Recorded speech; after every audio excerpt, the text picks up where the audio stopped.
दोस्तों नमस्कार, study tour channel में आपका स्वागत है। मेरा नाम है रागनी सिंह राजपूत। आज की क्लास में हम यूपी पीसीएस 2021 प्रीलिम्स टेस्ट 2 हल करेंगे। आपको बता दें, इस चैनल के माध्यम से यूपी पीसीएस प्री के लिए कुल 10 टेस्ट फ्री में कंडक्ट कराए जा रहे हैं, यानी पूरी टेस्ट सीरीज़ आपके लिए बिल्कुल फ्री है। आपको टेस्ट ज्वाइन करने के लिए क्या करना है, मात्र आपको study tour with RSR YouTube channel और टेलीग्राम चैनल ज्वाइन करनी है। ठीक है, ऑलरेडी 2 टेस्ट हो चुके हैं। पहला टेस्ट कराया गया था 21 फरवरी 2021 को और दूसरा टेस्ट कंडक्ट कराया गया था कल यानी 7 मार्च 2021 को। तो यदि आपको अभी तक इन टेस्ट की PDF नहीं मिली है तो आप टेलीग्राम चैनल ज्वाइन करिए।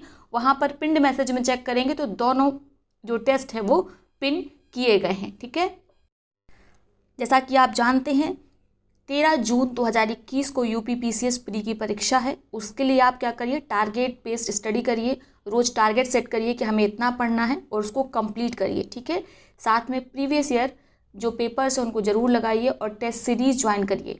आपको इसमें सहूलियत देने के लिए हमने इस टेस्ट सीरीज़ को पूरी तरीके से फ्री कर रखा है। आपको केवल टेलीग्राम चैनल ज्वाइन करनी है।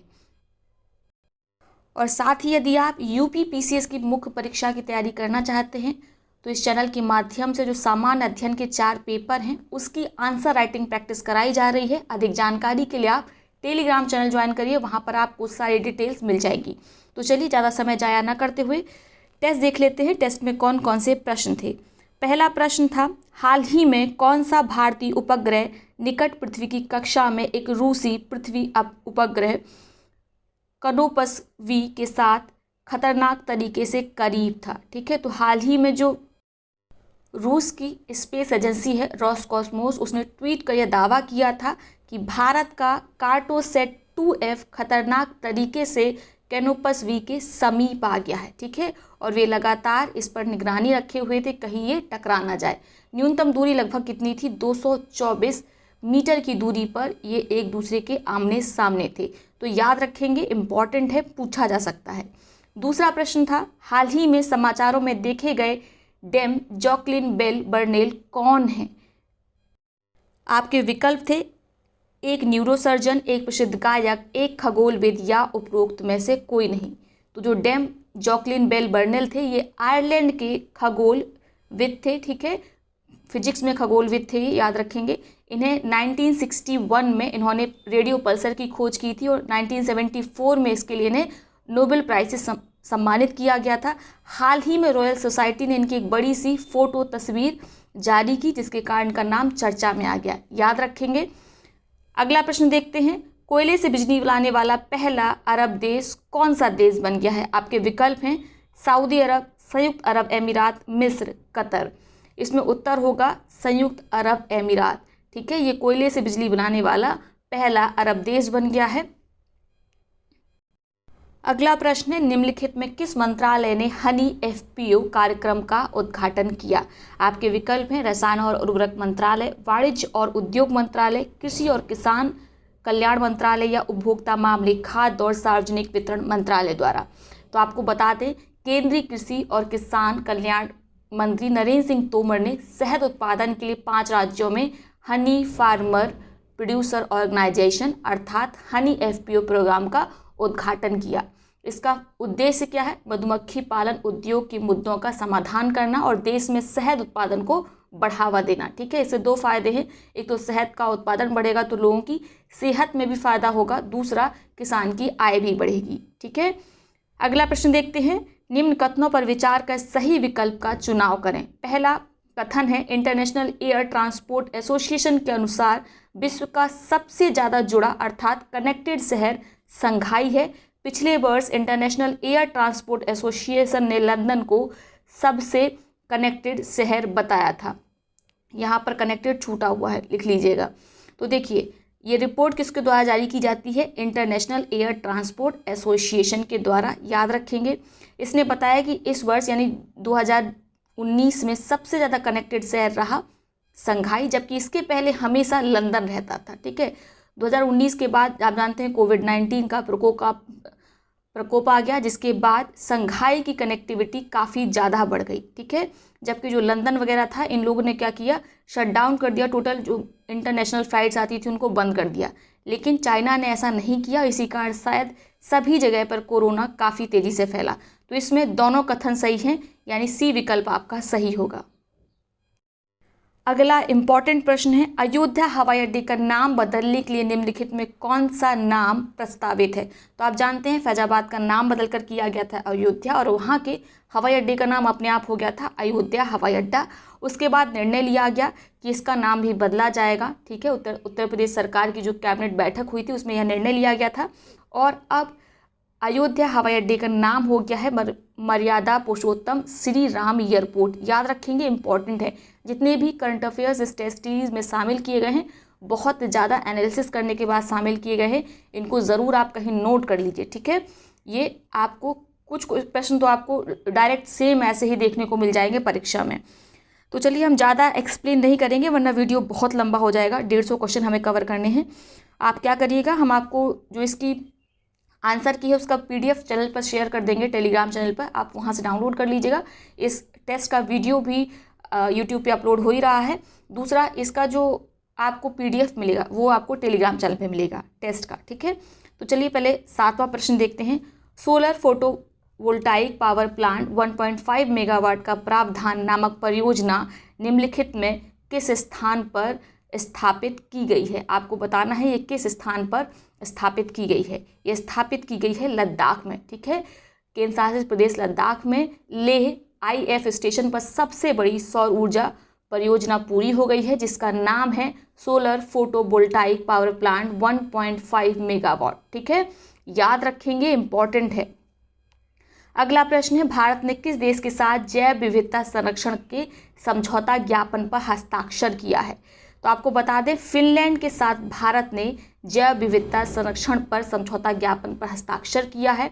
ठीक है, यह किया गया था 26 नवंबर 2020 को। ठीक है, अगला प्रश्न देखते हैं। हाल ही में निषेध गैर कानूनी धार्मिक रूपांतरण अध्यादेश 2020 के संबंध में निम्नलिखित कथनों पर विचार करें। मुझे आशा है किसी ने भी प्रश्न गलत नहीं किया होगा, क्योंकि काफ़ी हाय तौबा हुई थी जब ये कानून अध्यादेश पास हुआ था, धार्मिक रूपांतरण अध्यादेश 2020। इसके कथन देखते हैं। उत्तर प्रदेश मंत्रिमंडल द्वारा अध्यादेश को मंजूरी दे दी गई है। बिल्कुल सही है पहला कथन। दबाव डालकर या झूठ बोलकर अथवा किसी अन्य कपटपूर्ण ढंग से धर्म परिवर्तन कराया गया या संज्ञेय अपराध माना जाएगा। दोष सिद्ध हुआ तो दोषी कम से कम 1 वर्ष अधिकतम 5 वर्ष की सजा भुगतनी पड़ेगी। तो देखिए, दोनों ही बिल्कुल सही है कथन, सी इसमें सही होगा। अगला प्रश्न है, हाल ही में समाचारों में देखा गया गरिमा गृह क्या है। मोस्ट इंपॉर्टेंट लगा लीजिए। ठीक है, केंद्रीय सामाजिक न्याय और अधिकारिता मंत्री ने गुजरात के बड़ोदरा में एक गरिमा गृह की स्थापना की, जो किसके लिए है, यह शेल्टर है किसके लिए, फॉर ट्रांसजेंडर पर्सन्स के लिए, यानी ट्रांसजेंडर व्यक्तियों के लिए एक आश्रय गृह है। गरिमा गृह कहाँ खोला गया है, गुजरात के वडोदरा में। याद रखेंगे, मोस्ट इंपॉर्टेंट लगा लीजिए। अगला प्रश्न है, निम्नलिखित में किस संगठन ने भारत न्याय रिपोर्ट 2020 जारी की है। यह रिपोर्ट जारी की गई है किसके द्वारा, टाटा ट्रस्ट के द्वारा। लिख लीजिए, टाटा ट्रस्ट के द्वारा जो ये रिपोर्ट जारी की जाती है, इसके लिए 4 मानक होते हैं, 4 स्तंभ का प्रयोग किया जाता है। कौन कौन से, न्यायपालिका, पुलिस, जेल, कानूनी सहायता, इन सब के आधार पर राज्यों की रैंकिंग जारी की जाती है। ठीक है, 18 राज्यों में जो महाराष्ट्र है उसने इस बार शीर्ष स्थान प्राप्त किया है न्याय देने के मामले में। तो याद रखेंगे महाराष्ट्र, इसके साथ ही दूसरे नंबर पर तमिलनाडु है, तीसरे नंबर पर है तेलंगाना, अंतिम स्थान हमारे उत्तर प्रदेश को मिला है। ठीक है, यानी 18 राज्यों में सबसे कम अगर कोई राज्य न्याय देने में सफल होता है तो वह उत्तर प्रदेश है। और छोटे राज्यों में गोवा शीर्ष पर है, सबसे निचले स्थान पर छोटे राज्यों में अरुणाचल प्रदेश का नाम है। तो याद रखेंगे, ये रिपोर्ट इंपॉर्टेंट है। अगला प्रश्न है, एस्टोनिया की पहली महिला प्रधानमंत्री कौन बनी है। ये कई बार हमने करंट अफेयर्स में करा दिया है, कई बार क्विज भी कराई है, तो ये तो आपको आता होगा। पहली महिला प्रधानमंत्री एस्टोनिया की बनी है कजा कलास। ठीक है, पहली महिला है, इसीलिए हो सकता है पूछ लिया जाए इस तरह का प्रश्न। RO 2016 का जो मेंस का पेपर था GS का, उसमें पूछा गया था। अगला प्रश्न है, निम्न में से किस देश ने भ्रष्टाचार धारणा सूचकांक करप्शन परसेप्शन इंडेक्स 2020 में शीर्ष स्थान हासिल किया है। तो पहले बात करते हैं, ये जो आपका करप्शन परसेप्शन इंडेक्स है, ये जारी किसके द्वारा किया जाता है। यह जारी किया जाता है ट्रांसपेरेंसी इंटरनेशनल के द्वारा। और इसमें जो शीर्ष स्थान मिला है, किसको मिला है? न्यूजीलैंड, डेनमार्क दोनों को, ठीक है। तो यानी इसमें सी सही हो गया, टिक कर लीजिए। इसमें भारत को कौन सा स्थान मिला है? तो भारत को मिला है 86वां, 86 स्थान पर रखा गया है भारत को। भारत का जो CPI स्कोर है, ठीक है, करप्शन परसेप्शन इंडेक्स का स्कोर है, वह कितना है? 40 है, ठीक है। भारत बुर्किना फासो, मोरक्को, पूर्वी तिमोर, त्रिनिदाद टोबैगो, टर्की, इन सब के साथ अपनी रैंक साझा करता है, ठीक है। और आपको मैंने बता ही दिया है कि जो ये है डेनमार्क है, न्यूजीलैंड है, ये दोनों शीर्ष स्थान पर आए हैं। भारत को जहाँ 40 अंक मिले हैं, इन्हें मिले हैं 88 अंक, ठीक है। यानी कि यहाँ पर सबसे कम भ्रष्टाचार है पूरे विश्व में। अगला प्रश्न देखते हैं।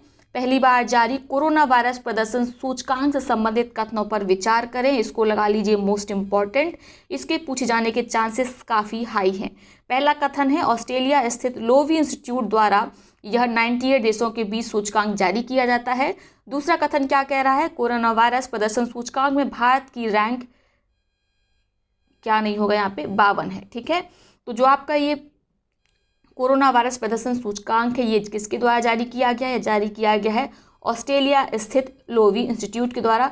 कुल 98 देशों का को इसमें रैंक किया गया है, ठीक है। और भारत की रैंक है 86, ठीक है, 86 रैंक मिली है भारत को। तो याद रखेंगे, इसमें 52 दिया है, तो ये वाला गलत हो गया, पहला सही है। इस हिसाब से हमारा विकल्प ए सही होगा, यानी केवल एक। क्लियर? ये बहुत इंपॉर्टेंट है क्योंकि पहली बार कोरोना वायरस प्रदर्शन सूचकांक जारी किया गया है।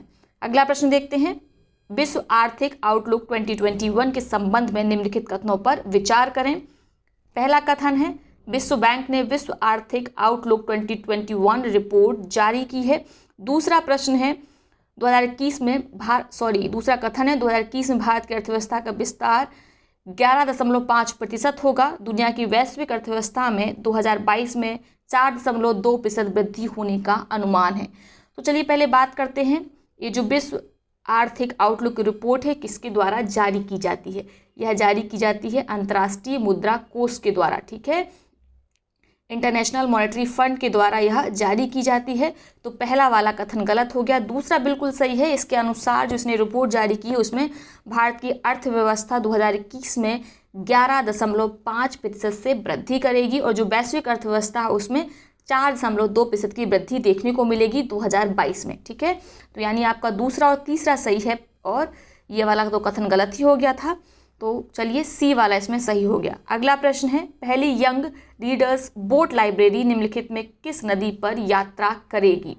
तो आपको बता दें, जो पश्चिम बंगाल का परिवहन निगम है उसने पहली बार, ठीक है, ये भारत की पहली यंग रीडर्स बोट लाइब्रेरी है जिसे लॉन्च किया है और ये किस नदी पर यात्रा करेगी? हुगली नदी पर। मोस्ट इंपॉर्टेंट, याद करिए, मौसम का आनंद लेते लेते बोटिंग करते करते आप क्या करिए? किताबें पढ़िए, लाइब्रेरी का आनंद लीजिए। क्लियर? अगला प्रश्न देखते हैं। भारत के 91वें अंतर्राष्ट्रीय फिल्म महोत्सव IFFI में किसे Indian personality of the year से सम्मानित किया गया है? ये प्रश्न कई बार पूछा गया है, अभी रिसेंट में साथ IB के एग्जाम में भी आया था। तो याद रखिएगा, इसका उत्तर है बिस्वजीत चैटर्जी। बिस्वजीत चैटर्जी को अंतर्राष्ट्रीय फिल्म महोत्सव में Indian personality of the year से सम्मानित किया गया है। क्लियर हो गया? और ये कौन से नंबर का था अंतर्राष्ट्रीय फिल्म महोत्सव? 91वें नंबर का, यह भी याद रखेंगे। साथ ही आपको बता दें, आप टेलीग्राम चैनल अवश्य ज्वाइन कर लीजिए, वहाँ पर डेली बेसिस पर क्विज कराई जाती है GS और करंट अफेयर्स की, आप लाभ में रहेंगे और बाकी के जो 8 टेस्ट हैं आप खुद उसको दे पाएंगे, ठीक है। अगला प्रश्न देखते हैं। फिलहाल ग्रीन टैक्स के संबंध में निम्नलिखित कथनों पर विचार करें। सड़क परिवहन मंत्रालय ने पुराने वाहनों पर अतिरिक्त कर लगाने का फैसला किया है जो अब सड़क पर फिट नहीं होते हैं। इस अतिरिक्त कर को ग्रीन टैक्स कहा जाता है। इसे प्रदूषण कर या पर्यावरण कर भी कहा जाता है। तो पहले बात करते हैं ग्रीन टैक्स है क्या। तो देखिए, 8 साल से पुरानी जो गाड़ियां हैं, जो कॉमर्शियल व्हीकल्स हैं, ठीक है, उन पर ग्रीन टैक्स लगाने का प्रस्ताव रखा गया, जो हालांकि पास भी हो गया है। इसके अंतर्गत क्या किया जाएगा? ग्रीन टैक्स की वसूली की जाएगी, ठीक है, ताकि आप अपने सर्टिफिकेट को रिन्यूअल नहीं कराते हैं, और पुरानी गाड़ियों पर ग्रीन टैक्स लगेगा। रोड टैक्स जितना होता है उसका 10 से लेके 25% तक होगा ग्रीन टैक्स। यानी ग्रीन टैक्स पुराने जो कॉमर्शियल वाहन हैं उन पर कितना लगेगा, जितना रोड टैक्स वो पे करते हैं उससे 10 या 25%, ठीक है, उसका याद रखना है। ये केवल किस पे लग रहा है, जो पब्लिक ट्रांसपोर्ट व्हीकल है, आपके घर में जो गाड़ियाँ खड़ी हैं उन पर नहीं लगेगा, ठीक है, चाहे वो 10 साल पुरानी हो या 15 साल पुरानी हो। तो बात करते हैं इसमें जो पहला वाला कथन है वो देखिए बिल्कुल सही है। सड़क परिवहन मंत्रालय ने पुराने वाहनों पर अतिरिक्त कर लगाने का फैसला किया है, जो कितना है, रोड टैक्स का 10 से 25%। दूसरा है, इस अतिरिक्त कर को ग्रीन टैक्स कहा जाएगा, बिल्कुल सही है। इसे आप प्रदूषण कर या पर्यावरण कर भी कह सकते हैं, बिल्कुल सही है। तो इसमें आपका विकल्प डी सही होगा, 1, 2 और 3 तीनों। क्लियर। अगला प्रश्न देखते हैं। वॉन स्थित पर्यावरण थिंक टैंक जर्मन वॉच ने वैश्विक जलवायु जोखिम सूचकांक 2021 में भारत की क्या रैंक है, आपको बताना है कि भारत को कौन सा स्थान मिला है। तो पहले बात करते हैं, ये जो वैश्विक जलवायु जोखिम सूचकांक है किसके द्वारा जारी किया जाता है, यह जारी किया जाता है जर्मन वॉच के द्वारा, जो कि क्या है, वॉन में स्थित एक पर्यावरण थिंक टैंक है। इसमें भारत को 7वां स्थान मिला है। मोस्ट इंपॉर्टेंट लगा लीजिए, पूछा जा सकता है, ठीक है। इस रिपोर्ट में भारत को विश्व के उन 10 देशों में शामिल किया गया है जो जलवायु परिवर्तन से सर्वाधिक प्रभावित हैं, ठीक है। और इसमें शीर्ष देश में किनको रखा गया जो सबसे ज़्यादा प्रभावित रहे 2019 में जलवायु परिवर्तन से, तो उनका नाम याद रखिएगा, मोजाम्बिक, जिम्बाब्वे, बहामा। और पिछले 20 वर्षों में, यानी कि सन 2000 से लेके 2019 तक या 20 तक आप मान लीजिए, इस दशक में, इस 20 साल में कौन से देश सबसे ज़्यादा जलवायु परिवर्तन से प्रभावित हुए, तो वे देश हैं प्यूर्टो म्यांमार और हैती, ठीक है। फिलहाल इतना आपको याद रखने की ज़रूरत नहीं है, बस आप भारत की रैंक याद रखिएगा। भारत को शीर्ष 10 में शामिल किया गया है, यानी कि काफ़ी ज़्यादा भारत प्रभावित है जलवायु परिवर्तन से, और भारत को 7वीं रैंक मिली है। और पिछले वर्ष जो है वो कौन से देश शीर्ष प्रभावित थे जलवायु परिवर्तन से, तो उसमें शीर्ष स्थान किसको मिला है, मोजाम्बिक को। क्लियर। अब अगला प्रश्न देखते हैं। सुभाष चंद्र बोस आपदा प्रबंधन पुरस्कार निम्नलिखित में किसे चुना गया है, ठीक है। तो देखिए 2 श्रेणी में मिलता है, व्यक्तिगत स्तर पे आपने क्या प्रयास किए हैं और संस्था के श्रेणी में क्या प्रयास किए गए हैं किसी संस्था द्वारा, उसके आधार पर ये 2 श्रेणियों में अवार्ड दिया जाता है। तो इस बार किस किस को अवार्ड दिया गया है, यह अवार्ड दिया गया है व्यक्तिगत श्रेणी में डॉक्टर राजेंद्र कुमार भंडारी को। इस क्वेश्चन को मोस्ट इंपॉर्टेंट लगा लीजिए। यदि आप लगातार हमारा जो करंट अफेयर का वीडियो आता है, पहले शाम को आता था शाम की चाय करके, अब इसे सुबह कर दिया गया है, अगर उसको फॉलो करते होंगे तो आपने देखा होगा सारे प्रश्नों के जवाब आपको आराम से आते होंगे। और अगर आप क्विज हल करेंगे तो आप जो भी जीएस हम करेंगे आपको वो सारे प्रश्न आते होंगे, ठीक है। साथ में हमने बता दिया व्यक्तिगत श्रेणी में मिला है डॉक्टर राजेंद्र कुमार भंडारी को, और संस्था श्रेणी में किसे मिला है, यह मिला है sustainable environment and ecological development society को, ठीक है। किसको मिला है, सीड को, शॉर्ट में इसको सीड बोलते हैं, sustainable environment and ecological development society, ठीक है। तो इसका उत्तर हो जाएगा डी, ए और सी दोनों। क्लियर। बजट के अंतिम चरण को चिन्हित करते हुए हलवा समारोह के बारे में निम्नलिखित में से कौन सा कथन सही है, आपके कथन कौन कौन से हैं। यह प्रतिवर्ष बजट तैयार होने की लॉक इन प्रक्रिया शुरू होने से पहले किया जाता है। इसमें कढ़ाई में हलवा की मीठी डिश तैयार की जाती है और मंत्रालय में पूरे स्टाफ को इसे परोसा जाता है या परोसना शामिल है। तो देखिए जब भी बजट प्रस्तुत किया जाता है तो कोई भी शुभ काम करते हैं तो भारत में तो ऐसी मान्यता है कि हम पहले मीठा खा के किसी काम को शुरू करेंगे। तो जब इतने बड़े देश का, विश्व का मुझे लग रहा है चाइना के बाद सबसे बड़ा देश है जहाँ पे इतनी सारी जनसंख्या रहती है, और हम क्षेत्रफल के हिसाब से भी बहुत बड़े हैं, 5वें नंबर पे हैं, तो बजट प्रस्तुतिकरण के पहले मिठाई खिलाने का एक रिवाज चलता है जिसे क्या कहते हैं, हलवा समारोह कहते हैं। वाकई में एक लोहे की कढ़ाई में हलवा बनाया जाता है और मंत्रालय के पूरे स्टाफ को इसे परोसा जाता है, ठीक है। और ये प्रतिवर्ष होता है, तो याद रखना इसमें दोनों सही हैं, ए और बी, ठीक है। तो आपका सी इसमें सही हो गया, इसको भी लगा लीजिए मोस्ट इंपॉर्टेंट। इस बार काफ़ी ज़्यादा चर्चा में था, इसको काफ़ी न्यूज़पेपर ने कवर किया, हालांकि होता हर साल था लेकिन इस बार इसको कवरेज ज़्यादा मिली। तो बीजेपी वैसे भी कोई काम करती है तो उसकी कवरेज काफ़ी ज़्यादा होती है, तो इसको याद रखिएगा, हो सकता है परीक्षा में पूछ लिया जाए। हाल ही में निम्नलिखित में किस सेना ने सर्द हवा ऑपरेशन शुरू किया है। मोस्ट इंपॉर्टेंट इसको याद रखेंगे। तो राजस्थान की पश्चिमी सीमा में जो सीमा सुरक्षा बल है उसने सर्द हवा ऑपरेशन शुरू किया है। ठीक है, ऑपरेशन का उद्देश्य सिंपल सा है कि घने कोहरे में घुसपैठ की जो घटनाएं हैं वो अंजाम ना दे पाएँ, इसीलिए उनकी जांच करने के लिए शुरू किया गया सर्द हवा ऑपरेशन। तो इसका उत्तर होगा सीमा सुरक्षा बल। ठीक है, राजस्थान की सीमा सुरक्षा बल ने सर्द हवा ऑपरेशन शुरू किया। मोस्ट इंपॉर्टेंट लगा लीजिए।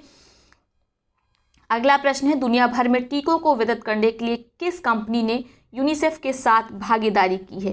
यूनिसेफ के साथ भागीदारी की है सीरम इंस्टीट्यूट ऑफ इंडिया ने, जो पुणे में स्थित है। मोस्ट इंपॉर्टेंट लगा लीजिए। ये दुनिया की सबसे बड़ी वैक्सीन बनाने वाली, मतलब काफ़ी ज़्यादा नंबर्स में जैसे बोले ना, बनाने वाली ये कंपनी है। ये भारत की ही है। ठीक है, और इसने पूरे विश्व में कई देशों को, देखिए अभी हमने हाल में घाना को भी इसी इंस्टीट्यूट ने वैक्सीन पहुंचाई है कोरोना की, और पूरे विश्व में टीकों को वितरण के लिए यूनिसेफ के साथ इसने एक एग्रीमेंट भी साइन किया है। तो उसका नाम याद रखेंगे, सीरम इंस्टीट्यूट ऑफ इंडिया। ठीक है, इसने निमोनिया की वैक्सीन भी बनाई थी, आपको याद होगा, न्यूमोकोकल करके कुछ नाम है, अभी फिलहाल स्ट्राइक नहीं कर रहा। अगला प्रश्न है, दुनिया में पहली बार पेरिस की एक अदालत ने जलवायु खतरों से निपटने के लिए समुचित प्रयास करने पर फ्रांस सरकार पर कितने यूरो का प्रतीकात्मक जुर्माना लगाया है? तो ये लगाया है 1 यूरो का। ठीक है, आप सोचेंगे 1 यूरो क्यों लगाया, क्या फ़ायदा? एक प्रतीकात्मक है, उनको चेतावनी दी गई कि आपसे गलती हो रही है, आप जो जलवायु परिवर्तन हो रहा है उससे उत्पन्न जो खतरे हो रहे हैं उनसे निपटने में आप कहीं ना कहीं असफल हो रहे हैं, तो अपनी रणनीति को बदलिए। ठीक है, और जलवायु खतरों से निपटने के लिए ऐसी रणनीति बनाइए जो इन खतरों को कम कर सके। अगला प्रश्न है, युद्धाभ्यास के संबंध में निम्नलिखित कथनों पर विचार करें। तो चलिए कथन देख लेते हैं। यह एक भारत अमेरिका संयुक्त सैन्य अभ्यास है, बिल्कुल सही है। यह भारत और अमेरिका के बीच युद्धाभ्यास किया जाता है। ठीक है, युद्धाभ्यास 2000 के बाद से आयोजित 2 सेनाओं के बीच आयोजित संयुक्त सैन्य अभ्यास है। तो यहीं गड़बड़ हो गया, ये 2000 के बाद से नहीं बल्कि 2004 में ये पहली बार शुरू हुआ था, तो ये गलत हो गया। तीसरा कथन पढ़ लेते हैं, युद्धाभ्यास का 16वां संस्करण राजस्थान में आयोजित किया जा रहा है, बिल्कुल सही है, इसको भी मोस्ट इंपॉर्टेंट लगा लीजिए। तो पहला और तीसरा सही है, दूसरा तो गलत हो गया क्योंकि यह 2004 में शुरू हुआ था। तो इसमें कौन सा सही होगा आपका? 1 और 3, विकल्प ए। क्लियर।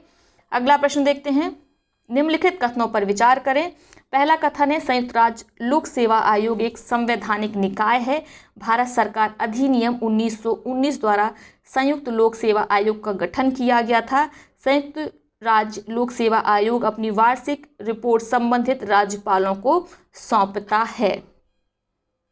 एक एक कथन पर पहले विचार करते हैं। संयुक्त राज्य लोक सेवा आयोग की बात कर रहे हैं, तो ये संवैधानिक निकाय नहीं है। ठीक है, इसका जो गठन किया गया था वो क्या था? संसद के आग्रह के द्वारा, राज्य विधानमंडल ने संसद से आग्रह किया था, उसके लिए एक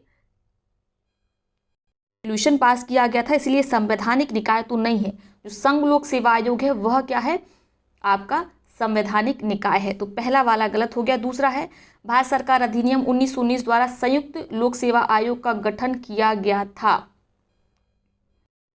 तो ये वाला कथन बिल्कुल सही है क्योंकि संयुक्त संघ लोक सेवा आयोग की बात कर रहा है। 1919 में जो भारत शासन अधिनियम था उसके अंतर्गत भारत में प्रथम लोक सेवा आयोग 1926 में स्थापित किया गया था। ठीक है, बाद में इसको 1935 में इसका नाम बदल गया था, उस संघीय लोक सेवा आयोग हो गया था।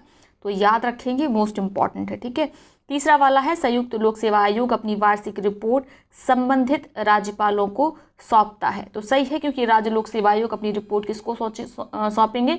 अपने राज्य के राज्यपाल को। तो इसमें बी और 3 यानी दूसरा और तीसरा सही है, यानी कि इसमें सी आपका सही होगा। क्लियर।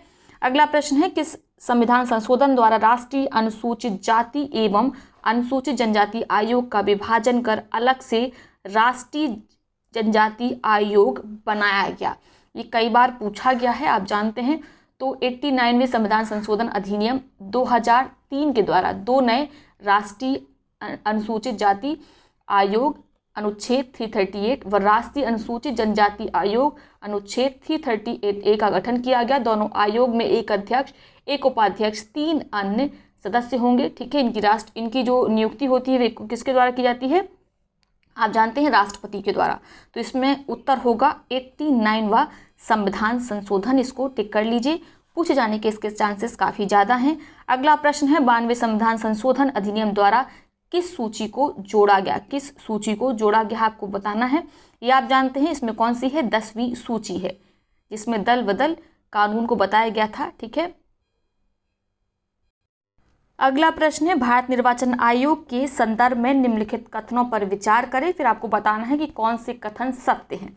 तो पहला कथन है समानता निर्वाचन आयुक्त की सेवा शर्तें पदावधि केंद्र सरकार के द्वारा तय की जाती। तो आपको लगता है, आप जानते हैं निर्वाचन आयोग एक महत्वपूर्ण संस्था हो गई, पूरे देश के इलेक्शन कंडक्ट कराती है। ठीक है, चाहे वो स्टेट के हों या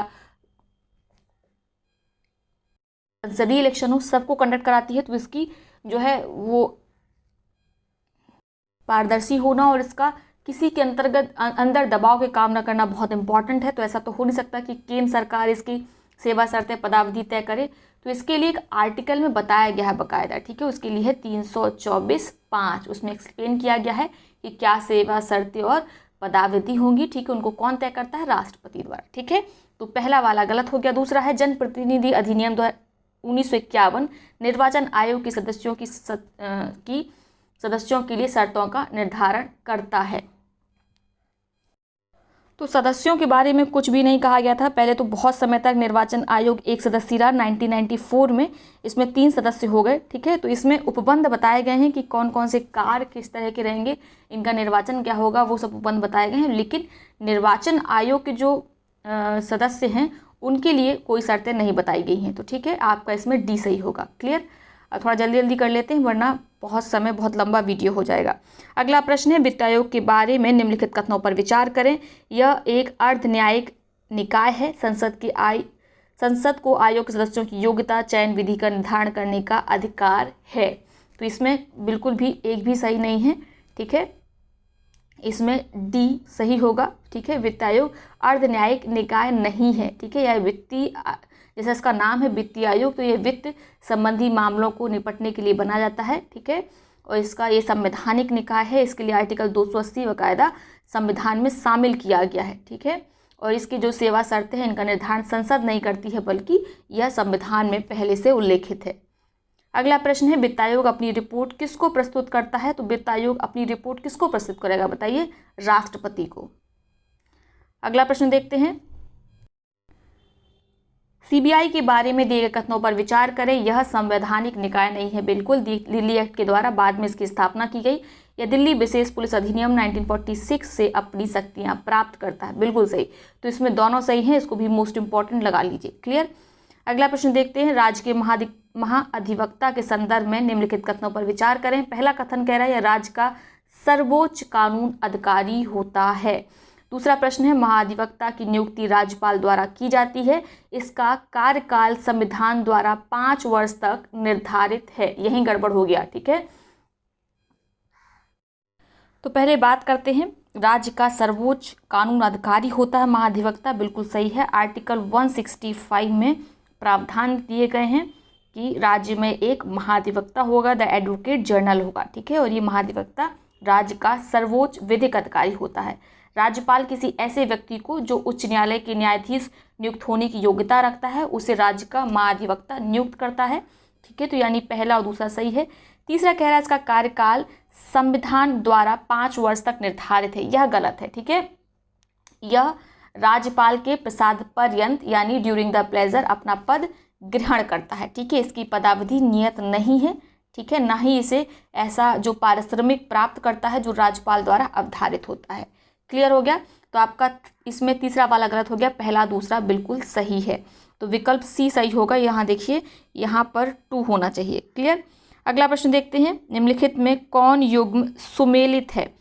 राष्ट्रपति शासन अनुच्छेद 365, संशोधन अधिनियम जो है संशोधन प्रक्रिया अनुच्छेद 268, अंतर्राज्यीय परिषद अनुच्छेद 264 और प्रधानमंत्री का कर्तव्य अनुच्छेद 74। आप बताइए इसमें कौन सा इसमें युग्म सुमेलित है। तो इसमें तो लगभग शायद कोई भी इसमें सुमेलित नज़र नहीं आ रहा है, क्योंकि यहाँ पर क्या होना चाहिए 356 होता तो ये वाला सही हो जाता। ठीक है, संविधान की प्रक्रिया जो है वो आर्टिकल 368 है।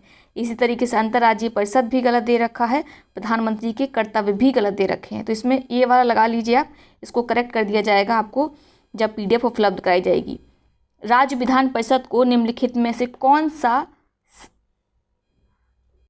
समाप्त कर सकता है? ठीक है, राष्ट्रपति, राज्यपाल, संसद या विधानसभा, कौन राज्य विधान परिषद को समाप्त कर सकता है? तो आर्टिकल 169 के तहत संसद किसी राज्य में विधानसभा को स्थापित करने या समाप्त करने का अधिकार रखता है। ठीक है, तो इसमें C आपका सही उत्तर हो गया। अगला प्रश्न है, संघ लोक सेवा आयोग भारत में केंद्रीय भर्ती हेतु उत्तरदायी है, कारण यह एक स्वतंत्र संवैधानिक संस्था है। अब बताइए इसमें क्या सही होगा? तो देखिए, संघ लोक सेवा आयोग भारत में केंद्रीय भर्ती हेतु उत्तरदायी है, बिल्कुल सही है, क्योंकि यह स्वतंत्र संवैधानिक संस्था है। यह भी बिल्कुल सही है, लेकिन ये दोनों एक दूसरे की व्याख्या नहीं करते हैं। ठीक है, तो आपका इसमें B सही होगा। अगला प्रश्न देखते हैं, वीडियो बहुत लंबी हो रही है। उच्चतम न्यायालय ने किस वाद में धर्मनिरपेक्षता व संघवाद को भारतीय संविधान का आधारभूत ढांचा बताया है? आप बताइए, आप जानते होंगे, इसको तो कई बार पढ़ा होगा। तो वह मामला है केशवानंद भारतीवाद, जो 1973 में हुआ था। क्लियर? तो इसमें टिक लगा लीजिए, केशवानंद भारतीवाद B। लेकिन यहाँ पर पूछा गया है धर्मनिरपेक्षता व संघवाद, इसके बारे में बात की गई है। तो यह किसमें जोड़ा गया था? यह जोड़ा गया था SR वोम्मईवाद में, जो कब हुआ था? 1994 में। क्लियर हो गया? अगला प्रश्न देखते हैं, संघ लोक सेवा आयोग के सदस्यों को हटाया जा सकता है। आपके विकल्प हैं, सर्वोच्च न्यायालय द्वारा जांच व रिपोर्ट पर राष्ट्रपति द्वारा, आयोग के अध्यक्ष की सिफारिश पर राष्ट्रपति द्वारा, संसद द्वारा या प्रधानमंत्री द्वारा। बताइए किसके द्वारा हटाया जा सकता है? तो इसमें जो सर्वोच्च न्यायालय है वो जांच और रिपोर्ट प्रस्तुत करेगा, उसके बाद राष्ट्रपति संघ लोक सेवा आयोग के सदस्यों को हटा सकते हैं। अगला प्रश्न है, यदि विधानसभा के चुनाव में किसी पार्टी को बहुमत नहीं मिलता है तो उस दिशा में राज्यपाल निर्णय लेता है स्वविवेक से, गृह मंत्री की सलाह पर, राष्ट्रपति की सलाह पर या राज्य के विधानसभा के अध्यक्ष की सलाह पर? तो यह स्वविवेक से निर्णय लेता है, इसकी यह डिस्क्रिशनरी पावर है राज्यपाल की, याद रखेंगे। अगला प्रश्न है, संविधान में चौथी अनुसूची का संबंध है राज्यपाल में राज्यों और केंद्र शासित प्रदेशों के सीटों के आवंटन को लेकर, मान्यता प्राप्त भाषाओं से, संघ और राज्य के मत शक्तियों के विभाजन से, जनजातीय क्षेत्र के प्रशासन से। आपको बताना है चौथी अनुसूची किससे संबंधित है? तो यह संबंधित है राज्यसभा में राज्यों और केंद्र शासित प्रदेशों की सीटों के आवंटन को लेकर। अगला प्रश्न है, भारत के उपराष्ट्रपति को उनके कार्यकाल के अनुसार व्यवस्थित करना है आपको। तो पहले बात करते हैं, सबके कार्यकाल को लिख लेते हैं तो इजी रहेगा। बात करते हैं BD जत्ती की, तो इनका कार्यकाल था 1974 से 79 तक। कृष्णकांत जी का था 1997 से लेके 2002 तक। और फिर आते हैं गोपाल स्वरूप पाठक, इनका था 1969 से लेके 74 तक। और फिर हमारे लास्ट में बचे R वेंकटरमण, इनका कार्यकाल कितना था? 1984 से लेके 87 तक। ठीक है, तो अब देख लीजिए किसमें कितना अंतर आ रहा है। तो सबसे पहले आएंगे गोपाल स्वरूप पाठक, फिर BD जत्ती, और फिर आएंगे R वेंकटरमण, फिर आएंगे आपके कृष्णकांत, यानी D इसमें बिल्कुल सही है। क्लियर हो गया? अगला प्रश्न देखते हैं, निम्नलिखित कथनों पर विचार करें। 95वां जो संविधान संशोधन द्वारा लोकसभा राज्यसभा में ST SC का आरक्षण 2020 तक बढ़ा दिया गया था। लोकसभा में SC ST के लिए आरक्षण की व्यवस्था अनुच्छेद 332 में है। आपको बताना है कौन सा कथन इसमें सत्य होगा। ठीक है, तो केवल 2 इसमें सही है। 84 के द्वारा इसको 2020 तक बढ़ा दिया गया था। ठीक है, 84वां वहाँ कॉन्स्टिट्यूशनल अमेंडमेंट था। अगला प्रश्न है, निम्नलिखित कथनों पर विचार करें। संघ सूची महापत्तन है, इसमें राज्य सूची में मत्स्यन है, क्या ये सुमेलित है या नहीं, आपको ये बताना है। महापत्तन अर्थात क्या हो गए? महापत्तन किसको बोलते हैं? जो वो बोलते हैं उसको बंदरगाह, सॉरी, हाँ बंदरगाह। ठीक है, और राज सूची में मत्स्य फिशरीज तो राज सूची में है ही, आप जानते हैं। तो इसमें C होगा, दोनों सम्मिलित हैं। क्लियर? दिए गए वरीयता क्रम से व्यवस्थित करना है। ठीक है, वरीयता क्रम के आधार पर आपको इसमें व्यवस्थित करना है। तो जो नीति आयोग के अध्यक्ष हैं उन्हें 7वें नंबर पर रखा गया है। उसके बाद आपके जो भारत रत्न से सम्मानित व्यक्ति आते हैं उनको 7A पे, ठीक है। राज्यों के मुख्यमंत्री हैं वो 8वें अपने अपने राज्य के बाहर 8वें नंबर पर आते हैं, और जो महान्यायवादी हैं वो 11वें नंबर पे आते हैं। तो आप क्रम से लगा लीजिए, ठीक है। इसमें चौथे नंबर 7 यानी 4 3 4 सॉरी 1 मिनट कुछ गड़बड़ हो रहा, 4 1 3 2 रहेगा, ठीक है। बी, संघ सरकार द्वारा उधार लेना किस अनुच्छेद में वर्णित है? फटाफट कर लेते हैं। आप जानते हैं किस अनुच्छेद में वर्णित है? ये वर्णित है अनुच्छेद 292 में। सी इसका सही आंसर हो गया, 45 का सी। निम्नलिखित कथनों पर विचार करें। संघ राज्य क्षेत्रों के लिए उच्च न्यायालय का प्रावधान अनुच्छेद 241 में किया गया है, और राज्यपाल द्वारा जो शपथ ली जाती है वो अनुच्छेद 160 के द्वारा ली जाती है। आप बताइए इसमें कौन सा सही होगा, ठीक है। तो ये वाला गलत है, यहाँ पे 159 होगा, और ये क्या होगा 200 संघ राज्य क्षेत्र में उच्च न्यायालय, तो ये क्या होगा 241। ये सही है कि नहीं आप बताइए। ये बिल्कुल सही है, 241 में संघ राज्य क्षेत्र के बारे में प्रावधान है। ये हाल में किसी एग्जाम में पूछा भी गया था, तो केवल एक इसमें सही है, ये वाला गलत हो गया। अगला प्रश्न देखते हैं। स्वतंत्र भारत के पहले मंत्रिमंडल 1947 में स्वास्थ्य विभाग मंत्रालय किसे मिला था? बलदेव सिंह को, अमृत कौर, BN गौडगिल या CH भाभा को? आपको बताना है कि किसको दिया गया था स्वास्थ्य विभाग या स्वास्थ्य मंत्रालय, ठीक है। यह दिया गया था अमृत कौर को, याद रखेंगे, जबकि बलदेव जी को दिया गया था श्रम मंत्रालय। अगला प्रश्न, संविधान सभा में गठित नागरिकता पर तथर्थ समिति के अध्यक्ष कौन थे? आपको बताना है कि तदर्थ समिति के अध्यक्ष कौन थे, बताइए क्या उत्तर होगा इसका? इसका उत्तर होगा S वर्धचारी, ठीक है, लगा लीजिए टिक। अगला प्रश्न है, संविधान सभा को किसने सभा ही कांग्रेस ही भारत है कहा था? यह किसके द्वारा कहा गया था? यह कहा गया था ग्रीनविल ऑस्टिन के द्वारा, कि कांग्रेस जो है वह क्या है, वही भारत है, और सभा में सभी कांग्रेस के ही मेंबर थे, इसीलिए सभा ही कांग्रेस है और कांग्रेस ही भारत है। क्लियर, ये एक टॉन टाइप में था। अगला प्रश्न है, निम्नलिखित कथनों पर विचार करें।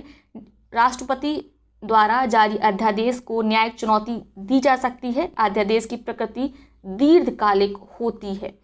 तो पहली बात करें तो इसमें चुनौती नहीं दे सकते हैं आप अध्यादेश को, ठीक है, और इसकी जो प्रकृति होती है वो दीर्घकालिक नहीं होती है। यदि जब संसद का पहला सत्र हो जाता है, संसद की बैठक हो जाती है, उसके 6 वीक तक यदि पास नहीं होता है तो वो कोलैप्स हो जाता है, और अगर वो पास हो जाता है तो फिर वो दीर्घकालिक हो जाता है, ठीक है। अगर पास हो गया तो वो अध्यादेश क्यों रहेगा, फिर तो वो अधिनियम हो जाएगा, ठीक है। तो ये वाला गलत हो गया आपका। तो इसमें कौन सा आपको बताना है सत्य है, तो इसमें कौन सा सत्य है? केवल डी, ठीक है। अगला प्रश्न है, पुराणों के संदर्भ में दिए गए कथनों पर विचार करें। पुराण के रचयिता लोमहर्ष व उग्रश्रवा माने जाते हैं। वायु पुराण में विष्णु के 10 अवतारों का उल्लेख है, ठीक है। तो विष्णु के 10 अवतारों का उल्लेख इसमें नहीं मिलता है, लेकिन जो पहला वाला कथन है बिल्कुल सही है। पुराण के रचयिता लोमहर्ष व उग्रश्रवा माने जाते हैं, ठीक है। इसका कौन सा ए सही होगा? भागवत पुराण के अनुसार विष्णु के 80 अवतार हुए हैं, ठीक है। 10 अवतार नहीं लिखा है उसमें 80 अवतार है, जबकि हाँ ये जरूर कहा गया है कि 10 अवतार ही प्रमुख हैं। 10 अवतार आप जानते हैं, उसमें अंतिम अवतार तो कल्कि भगवान का है जो कलयुग में होगा, यानी अब के बाद जो भी समय आएगा उसमें कल्कि भगवान का अवतार होगा। अगला प्रश्न है, निम्नलिखित कथनों पर विचार करें। वार्तिक कात्यायन, रत्नावली पाणिनि, कीर्ति कौमुदी, सोमेश्वर, निम्नलिखित में कौन सा जोड़ा सुमेलित है? तो पहले बात करते हैं, आप जानते हैं रत्नावली की जो रचना है वो पाणिनि ने नहीं की थी, बल्कि किसने की थी? हर्षवर्धन ने, ठीक है। हर्षवर्धन ने नागानंद और प्रियदर्शनी जैसी किताबें लिखी हैं। तो पहला और तीसरा सुमेलित है, और जो आपका दूसरा है वह सुमेलित नहीं है। तो इसमें विकल्प सही हो गया आपका सी। क्लियर, सी टिक कर लीजिए। अगला प्रश्न देखते हैं। प्रसिद्ध कवि वाक्पति राज किसके दरबार में आश्रय ग्रहण किए हुए थे? ठीक है, तो वाक्पति राज किसके दरबार में थे? यह थे यशोवर्मन के दरबार में। क्लियर। अगला प्रश्न है, कौन सा जोड़ा सुमेलित नहीं है? स्तंभलेख और संबंधित उनसे शासक दिए हुए हैं। गरुड़ स्तंभलेख भागभद्र, एरण स्तंभलेख चंद्रगुप्त द्वितीय, गिलसट या गिलसत, वैसे गिलसट होता है, स्तंभलेख कुमारगुप्त वन, मथुरा स्तंभलेख चंद्रगुप्त द्वितीय। ठीक है, इसमें बताना है आपको कौन सा इसमें सुमेलित नहीं है। तो बात करें एरण स्तंभलेख की, तो यह स्तंभलेख गुप्त शासक भानुगुप्त से संबंधित है। सती प्रथा का प्रथम साक्ष्य इसी अभिलेख से मिलता है। इसमें किसी भोजराज नामक सेनापति की मृत्यु पर उसकी पत्नी की सती होने का उल्लेख मिलता है। ठीक है, और एरण अभिलेख कहाँ मिलता है? मध्य प्रदेश में। तो इसमें बी वाला जो है वह सुमेलित नहीं है। क्लियर हो गया। अगला प्रश्न देखते हैं, कौन सा पुरापाषाणकालीन स्थल मध्य प्रदेश में स्थित है? आपको बताना है कौन सा पुरापाषाणकालीन स्थल जो है वो मध्य प्रदेश में स्थित है। तो वह केवल कौन सा इसमें है बताइए। तो अगर आपने थोड़ा ध्यान से पढ़ा होगा तो इनका विस्तार जो है, जो नवपाषाण काल है उसका सारा स्थल जो है मध्य प्रदेश में मिलते हैं, लेकिन पुरापाषाण काल के बहुत कम अवशेष मिले हैं। तो इसमें कोई भी नहीं होगा। ठीक है, ना हाथबोर, ना भीमबेटका, ना आदम। ठीक है, ये तीनों ही स्थल किससे संबंधित हैं? पुरापाषाण काल संबंधित। और ये कहाँ पर हैं? मध्य प्रदेश में। लेकिन मध्य प्रदेश में ज़्यादातर नवपाषाण काल के स्थल मिलते हैं। ये 3 स्थल जो है वो पुरापाषाण काल से संबंधित हैं। ठीक है, भीमबेटका में तो देखा जो भीमबेटका की दीवारें हैं वहाँ पर पत्थर से उकेर कर चित्र बनाए गए हैं। तो ये तीनों ही मिलते हैं मध्य प्रदेश में। क्लियर। अगला प्रश्न देखते हैं, लोथल की जो खोज है वो रंगनाथ राव ने की, सुरकोटदा की जगपति जोशी ने। आपको बताना है इसमें असत्य कथन कौन सा है। ठीक है, कौन सा कथन असत्य है, कौन सुमेलित नहीं है? तो इसमें दोनों ही सुमेलित हैं। आप जानते हैं लोथल का तो आपको याद होगा रंगनाथ। ठीक है, मैंने इसको याद किया था, रंग कैसा होना चाहिए? लाल होना चाहिए तो ही बढ़िया लगता है। वैसे तो अपनी अपनी पसंद है, ये ट्रिक है। तो ला से लाल और ला से लोथल ऐसे याद कर लिया था, और रंग से रंगनाथ। ठीक है, सुरकोटदा जगपति याद कर लीजिए, कुछ कोई ट्रिक भिड़ा लीजिए, आपको याद रहेगा। अगला प्रश्न देखते हैं, निम्नलिखित कथनों पर विचार करें। हड़प्पा सभ्यता की सबसे दक्षिणी सीमा दैमाबाद है। हड़प्पा से मातृ देवी की मूर्ति प्राप्त हुई है। बताइए इसमें कौन सा सही होगा? तो ये दोनों ही सही हैं। बात करते हैं हड़प्पा सभ्यता की सबसे उत्तर में है मांडा जम्मू कश्मीर का। ठीक है, दक्षिण में दैमाबाद है। यहाँ पर कौन सा है? सुरकोटदा है। और उत्तर प्रदेश का कौन सा है? याद नहीं आ रहा। आलमगीरपुर। ठीक है, आलमगीरपुर ये वाला है। सबसे पूर्वी किनारा हो गया, सबसे ये पश्चिमी किनारा सुरकोटदा हो गया, उत्तरी मांडा हो गया या मांडा हो गया, और सबसे दक्षिणी दैमाबाद हो गया। हड़प्पा से मातृ देवी की मूर्ति प्राप्त हुई है, यह भी सही है। तो इसमें आपका कौन सा सही होगा? सी, दोनों सही हैं। कौन सा दर्शन बताता है कि जीवात्मा के ब्रह्म में लीन होने पर ही मोक्ष की प्राप्ति होती है? जब आप अपने ब्रह्म में लीन हो जाएंगे तो आपको क्या है? मोक्ष की प्राप्ति हो जाएगी। तो यह उत्तर मीमांसा में कहा गया है। अगला प्रश्न देखते हैं, महावीर स्वामी द्वारा महाव्रतों में ब्रह्मचर्य जोड़ा गया। बौद्ध धर्म की तरह जैन धर्म में वर्ण व्यवस्था की निंदा नहीं की गई है। जैन धर्म देवताओं के अस्तित्व को नहीं स्वीकार करता है। तो पहले बात करते हैं पहले कथन की। तो महावीर स्वामी द्वारा ही ब्रह्मचर्य को महाव्रतों में जोड़ा गया, बिल्कुल सही है। ठीक है,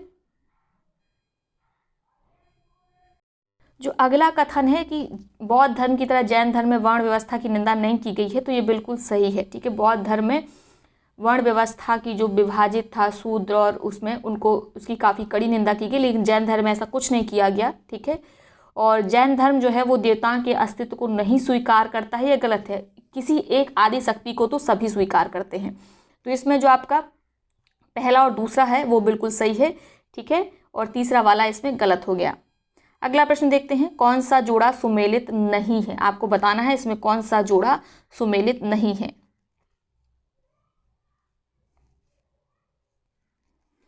लघु शिलालेख और स्थान दिए हैं, रूपनाथ बिहार, अहरौरा उत्तर प्रदेश, सासाराम बिहार, ब्रह्मगिरी कर्नाटक।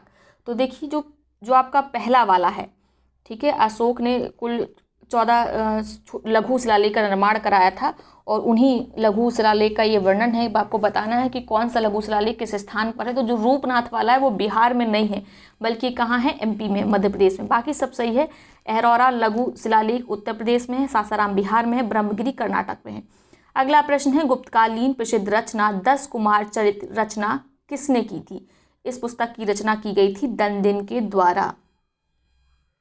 अगला प्रश्न देखते हैं, अलाउद्दीन के बाजार नियंत्रण प्रणाली में मुनैयान क्या थे? ठीक है, ये क्या थे? मुनैयान कौन थे? ये थे गुप्तचर। याद रखेंगे, इसमें डी वाला सही होगा, क्योंकि अलाउद्दीन ने काफ़ी ज़्यादा राज्य विस्तार किया था, साम्राज्य का विस्तार किया था, इसलिए उसको सेना की आवश्यकता थी। और सेना के लिए क्या आवश्यक होता है कि उनको समय पर तनख्वाह दी जाए, उनके भोजन पानी की व्यवस्था की जाए, इसके लिए बहुत सारे धन की आवश्यकता थी।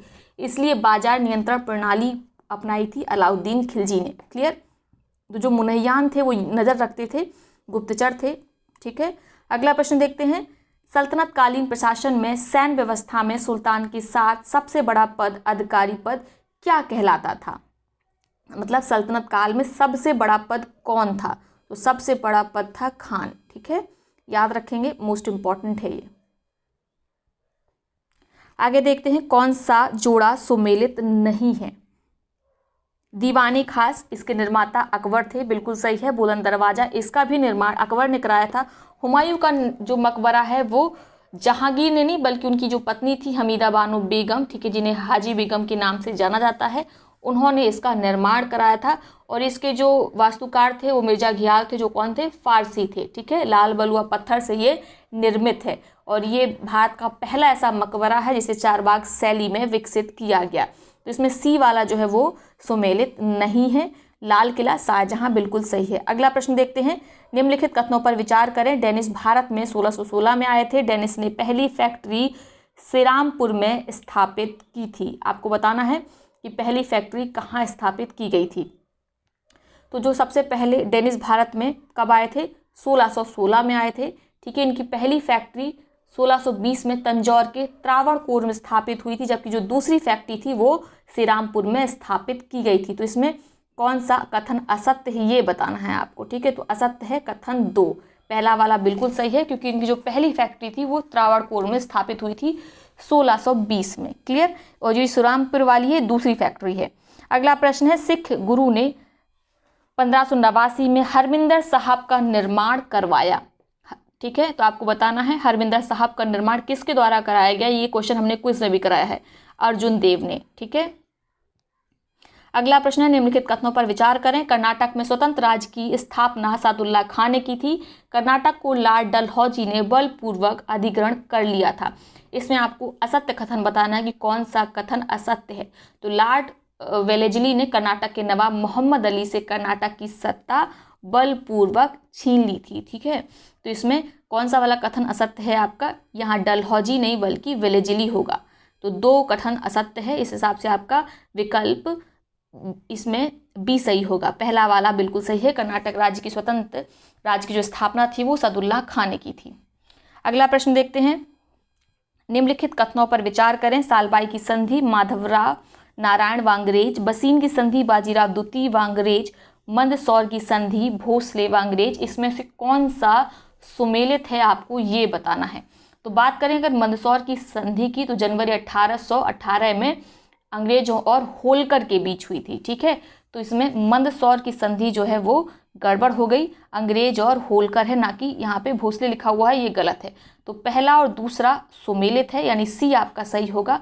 1818 में ये हुई थी, जनवरी 1818 में अंग्रेज और होलकर के बीच मंदसौर की संधि। क्लियर? अगला प्रश्न देखते हैं, कौन सा जोड़ा सुमेलित नहीं है? आपको बताना है इसमें कौन सा जोड़ा सुमेलित नहीं है। गायकवाड़ की राजधानी बड़ौदा थी, यह सही है। होलकर की राजधानी इंदौर थी, सही है। सिंधिया की आप जानते हैं ग्वालियर थी। पेशवा की कैपिटल कैसे सतारा हो सकती है, जब पेशवा का जो क्षेत्र था वो पुणे से संबंधित था। ठीक है, तो पेशवा का क्षेत्र क्या था? पुणे क्षेत्र था, इसीलिए इनकी कैपिटल सतारा तो हो ही नहीं सकती, इसलिए डी इसमें क्या होगा, यह सुमेलित नहीं है। अगला प्रश्न है, मजमून शाह व चिराग अली किस विद्रोह के नेता थे? बताइए, मजमून शाह और चिराग अली किस विद्रोह से जुड़े हुए हैं? ये जुड़े हुए हैं फकीर विद्रोह से। कई बार बता चुके हैं इसके बारे में, आगे भी हम वीडियो लेके आएंगे, सारे विद्रोह को कवर करेंगे, तो आपको बिल्कुल भी परेशान होने की आवश्यकता नहीं है। अगला प्रश्न है, निम्नलिखित कथनों पर विचार करें। द ग्रेट रिबेलियन एक किताब अशोक मेहता की है। The history of Indian mutiny R.C. Majumdar. ठीक है, आपको बताना है ये किताब किसकी है। तो बात करते हैं इसमें सत्य कथन कौन सा है। तो इसमें सत्य कथन है history of Indian mutiny RC Majumdar की किताब है, ओनली बी। ठीक है, अगला प्रश्न देखते हैं। नीचे दिए गए किसान संगठनों के उनके स्थापना क्रम के अनुसार संयोजित करें। उत्तर प्रदेश किसान सभा, अवध किसान सभा, बिहार किसान सभा, अखिल भारतीय किसान सभा। तो एक ही किसान सभा की पहले बात करते हैं अवध किसान सभा की। तो इसकी स्थापना हुई थी 1920 में। ठीक है, और बिहार किसान सभा की स्थापना हुई थी 1929 में। वहीं जो उत्तर प्रदेश किसान सभा उसकी स्थापना 1918 में हुई थी। अखिल भारतीय किसान सभा की स्थापना सबसे लास्ट में 1936 में हुई थी। ठीक है, तो अखिल भारतीय किसान सभा सबसे लास्ट जाएगा 4th पे। तो मेरे ख्याल से ये क्रम से लगा हुआ है ना। हाँ, 1 2 3 4 बिल्कुल।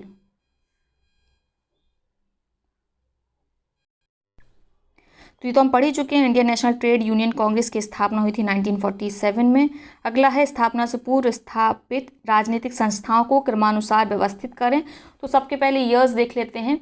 तो ब्रिटिश इंडिया सोसाइटी की स्थापना 1839 में हुई थी, 1839 में। मुंबई एसोसिएशन की स्थापना 1852 में। इंडियन एसोसिएशन की 1876 में। ठीक है, इनकी स्थापना हुई थी। अब इनको क्रम से लगाना आसान हो गया है। तो आप बताइए इसका क्रम क्या होगा। इसका क्रम होगा सबसे पहले क्रम के अनुसार तो पहले 1 3 2। क्लियर। अगला प्रश्न है, कथनों पर विचार करें। National liberal federation SN Banerjee, श्रमिक स्वराज पार्टी काजी नजरुल इस्लाम। आपको बताना है कि ये सुमेलित है कि नहीं। ठीक है, अगर सुमेलित है तो कौन सा कथन इस आधार पर सही होगा। तो देख लीजिए इसमें कौन सा कथन सही होगा। तो इसमें दोनों सही हैं। नेशनल लिबरेशन फेडरेशन की स्थापना की थी SN बनर्जी ने, जबकि श्रमिक स्वराज पार्टी की स्थापना की गई थी काजी नजरुल इस्लाम के द्वारा। तो इसका उत्तर होगा C। ठीक है, तो इस वाली वीडियो में हम 75 क्वेश्चन ही देखते हैं, वीडियो बहुत लंबा हो जाएगा। तो आप अभी तक 75 क्वेश्चन मिला लिए होंगे। ठीक है, जो फिर आप बताइएगा कि 75 में से कितने सही हैं। कल इसका दूसरा पार्ट अपलोड कर दिया जाएगा, जिसमें 75 के बाद से यानी 76 से लेके 150 तक के क्वेश्चंस को हम व्याख्या सहित हल करेंगे। तो चलिए, ये है आज की वीडियो। आई होप वीडियो आपको पसंद आया होगा। साथ ही आपको बता दिए, यदि आपको इस टेस्ट का PDF चाहिए तो आप टेलीग्राम चैनल ज्वाइन कर लीजिए, लिंक डिस्क्रिप्शन बॉक्स में दिया हुआ है। ठीक है, चलिए वीडियो को लाइक करिएगा, साथ ही अपने मित्र और सहपाठियों के साथ इसे शेयर अवश्य करिएगा। बहुत बहुत धन्यवाद।